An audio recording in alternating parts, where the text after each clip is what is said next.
Hi everyone, I'm Miss Rachel from Lithgow Public Library and I am going to do the lab with you online. So when we were open and doing in-person programming, we had a program called the lab, and during that time, that hour program, we would do different experiments to talk about science, to answer some questions that we had about the world around us through experiments. So that's what we're going to do today. We're going to talk about fall leaves. Fall leaves. These are some leaves I collected outside. I'm going to have you collect 6 different kinds of leaves outside. So that's the first thing you'll need. You'll need to go outside, collect some leaves. They may still be green, they may be changing. It's really up to you, but make sure you get a few good ones from each tree. So I have some here. I have some other ones. These are from a hydrangea, which is a little shrub. They change colors. All deciduous trees, all trees that have leaves change colors. And they do that because the chlorophyll inside them make them green, right? But in the wintertime, when there isn't as much sun for the chlorophyll to collect for the plant sucks all of that chlorophyll back into the trunk of the tree to preserve energy so that the tree can survive the winter. And what ends up being left when we suck the chlorophyll out of the tree? What colors do you see in the fall? That's right, you might see red, right? Red. Or you might see yellow, yellow. You might see orange. There are all kinds of colors. Eventually the leaves turn brown and they fall off of the tree. Well, these pigments are called anthocyanins, and those are the colors that you see once the chlorophyll is taken out of the leaf.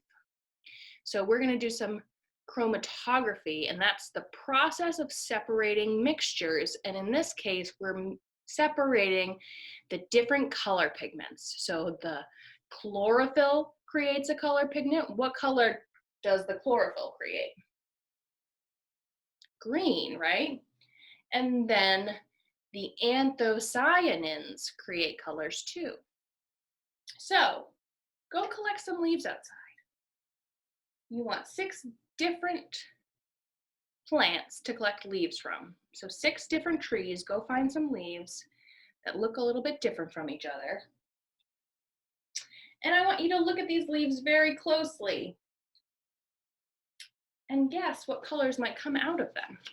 So this leaf might be harder because it's still green. We don't know. I don't know what color this changes in the fall, but maybe I remember what the tree looks like in the fall or the winter time, early winter, when it still has leaves on it. This one might be an easier one to think up. We might think that this one has red in it, right? Because we can already see the red. Some of the chlorophyll has already been sucked up. But look, this is from the same tree. This leaf, it's green, but it also has, do you see those little things of yellow? So we might say, I wonder if we'll see yellow from this. So this is the first thing you'll need to collect. Collect some leaves, and then you're going to need some supplies. And the first thing you'll need 6 glass or clear containers. So I have 6 glass jars. They're all different sizes. It doesn't really matter what size they are. They're just going to hold a solution. We're going to make a solution with, this is rubbing alcohol. You probably have this in your medicine cabinet. Mom, dad, or whoever cares for you might have some of this. You might want to do this experiment with them. And then I also just have a mug of water. This is just water in here. You'll need some water. I have measuring spoon. So this is a teaspoon. I have 1 teaspoon, and you're also going to want 1 tablespoon. I don't have a tablespoon, so I have a half of a tablespoon. So if I need 2 tablespoons of something, I'm going to have to measure 1, 2, right? 2 of these will make a tablespoon, and then 3, 4 will make another tablespoon, and that equals 2. So you need some measuring spoons to help you measure out the liquids that we're going to make. You also need some coffee filters and some pencils, but you don't need pencils necessarily. You just need some kind of rod or stick, because what you're going to do is cut your coffee filter and attach it to your pencil so that it can fit. So it can fit in your jar. So what we're going to do is put some liquid in here, put our crushed leaves in here, and then take this and set it in there and let it sit overnight. So I already have one set up. This was a leaf. You can still see the leaf in there. I'm gonna guess what colors I think might come out of that leaf. Here, I have another solution ready. This has some alcohol and water in it. I measured it out. And when you're ready, you can just take your leaves and tear them up with your hands. You might need, if you have one, it might make it easier, a mortar and pestle. It's a little tool that allows you to put the leaves in a cup, and then you use the pestle to grind them up together. And when you finally torn up your leaves a little bit, you can just drop it in there. I also have some tape, and I use the tape to attach and hold the coffee filter to my pencil. Let's get our supplies ready for our experiment. First, you want to take the coffee filter and cut strips out of it. The strips will be best from the center of the coffee filter, so I'm going to fold mine in half and cut off the edges.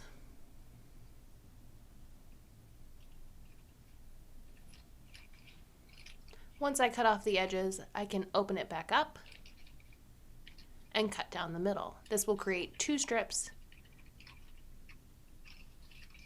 and I need a total of 6. So I will do this with 3 different coffee filters. Here's 2.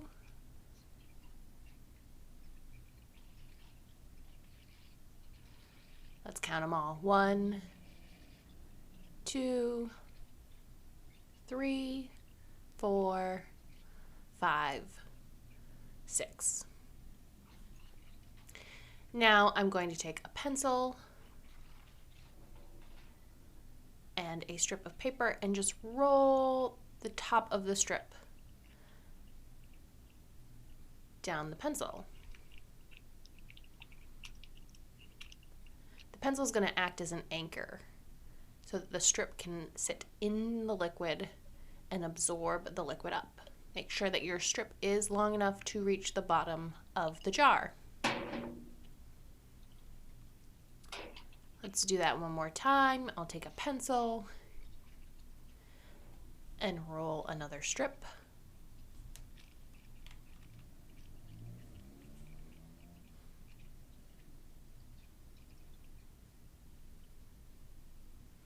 And you know what else I can do? If you have tape, you can secure the strip of coffee filter to your pencil with a little piece of tape.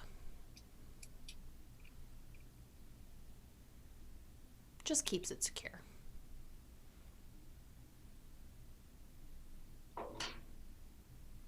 Now I'm going to measure out my rubbing alcohol. I need 2 teaspoons in each jar of rubbing alcohol. So I have a teaspoon measuring spoon here. So I'll measure out 1.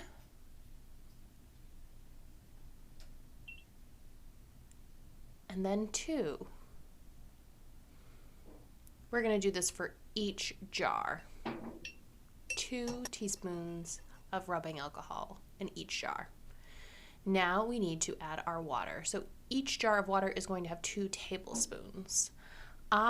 As I said before, I only have a half tablespoon measurer, so I'm actually going to add 4 of these to each cup. 1/2 plus 1/2 equals 1 tablespoon, and I need 2, so I will need 4 scoops of water.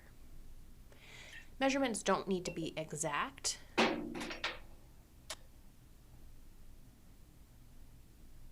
So that's my solution. My solution's all set, and now it's time for adding our leaves. So you want to grind up or tear up your leaves as finely as possible, as best as you can, so that the solution can kind of absorb the different colors within, and just put it right into your jar. So each kind of leaf is going to get its own jar. Do not mix the leaves. So now you can see I have my experiment all set up. I have my alcohol and my water in my clear containers with the leaves crumbled up and crushed up inside. I have my coffee filter with the pencil on top holding it there. And now we're going to leave this alone for 24 hours. 24 hours. You might want to have a piece of paper in front of each one. Write down what colors you think are going to show up on our test. I think just looking at it, right? There's some yellow and green in this one. I don't know about this one. This one's green, but it's a very light green, so maybe some yellow might come out of it. This is a very, very dark purple leaf. I'm thinking that you might get a little bit of purple and brown. This one, the leaf was green, yellow, and orange. Not orange, yellow. So I bet we'll get a lot of different colors from that one. This one was mostly green. I'm not sure what color it'll change. Maybe we'll see in our test. And then this one was green too. So I'm not sure. I'm just going to put green on that one. So let's see. Let's see what comes out of these.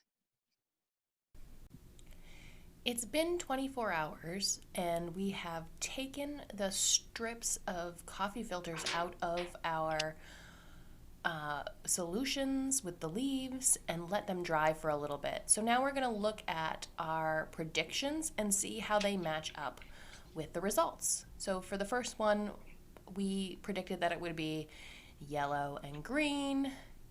And looking at our results, we see there is definitely a little bit of yellow there.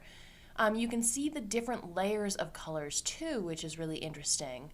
So those are the different shades that the leaf might show. And at the very bottom, very, very bottom, there's a little line of green. That's the chlorophyll.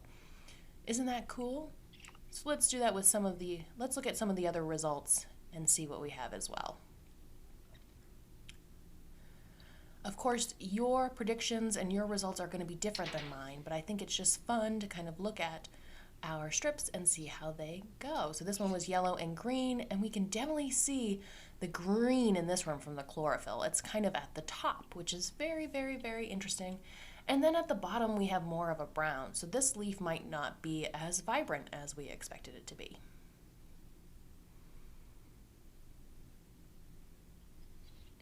Here's another one, purple and brown. You can see the different layers of colors coming out. There's the green at the top from the chlorophyll. And then you have some brown. So that one was pretty close. Still not as vibrant as I expected. So you're going to go over all of your results and kind of look at them. This one we thought was green. It was totally wrong. Totally wrong. That one looks like it might be more of an orange or a brown color. Doesn't have a lot of green. I don't even see the chlorophyll on that one. And this one was my favorite. I thought that this was just going to be green. Look at that brightness from that leaf. So you should go over your results, compare it to your hypotheses, and maybe talk about why you think that you got those results. So one of the most important things to do after you conduct your experiment is to look at your results and come to some conclusions. And from those conclusions, ask more questions. So I'm looking at some of my results. I believe this one was from our hydrangea. And this one's really interesting because it has a lot of the green chlorophyll. Like we have a whole line where we see the green from the chlorophyll, and then some more subtle hues down at the bottom. Whereas this one came from some of the leaves that had already turned color. So there's a very, very, very small line of chlorophyll at the bottom, but you're seeing a lot more of the other colors coming through with less green. So why does this one have more green and this one has less? Is it because this one had already started to take the chlorophyll out of the leaves? Right? These leaves weren't as green, but these ones were very green when we put them in the jar. So I'm going to say that a leaf that is fully green and hasn't started to turn is going to have more of a pronounced line of chlorophyll, of the green line in its strip. This one too is much more vibrant. This one's much more vibrant. And this leaf hadn't turned at all. I don't see any green in it, but it wasn't a very green leaf. It was a very dark green leaf. But compared to this one, it's much more saturated. It has a lot more color to it than say this one. And I wonder if it's because this one still had all of those colors in and it hadn't started to turn at all. So these are conclusions that I'm coming up with, right? I think that the reason that this result is so much more vibrant is because it didn't turn at all, right? But at the same time, this one, which hadn't turned at all, has a very clear green line that shows the chlorophyll, whereas this one doesn't. So when we come up with our conclusions, we're definitely going to have more questions because this one, which hadn't turned, doesn't have a green line at all. I don't see one, at least. I'm having a hard time finding one. So why does this one have a clear line, but this one doesn't? So the best thing about experimenting is you can then start to narrow down things you want to test out. So with this one, we did a lot of different kinds of leaf. We had some that had already turned. We had some that, definitely were on the verge of turning, but had still a green hue to them, and others that we just really had no idea what color they would be. So to narrow, for our next experiment, we want to ask questions. So why did the hydrangea have a very clear green line? And would it continue to have that green line if we used leaves from the same plant that had already turned? So you can set different controls. So maybe you do an experiment where you just do a hydrangea leaves to see how whether or not they have turned has an effect on what colors come out. So at the end of your experiment, you always want to have a conclusion, come up with more hypotheses. I think that this is going to happen, or I think that this happens because of this. And then ask more and more questions to guide more experimentation. The best thing about science is that it's self-correcting. So you always do an experiment, and that is not the end-all answer.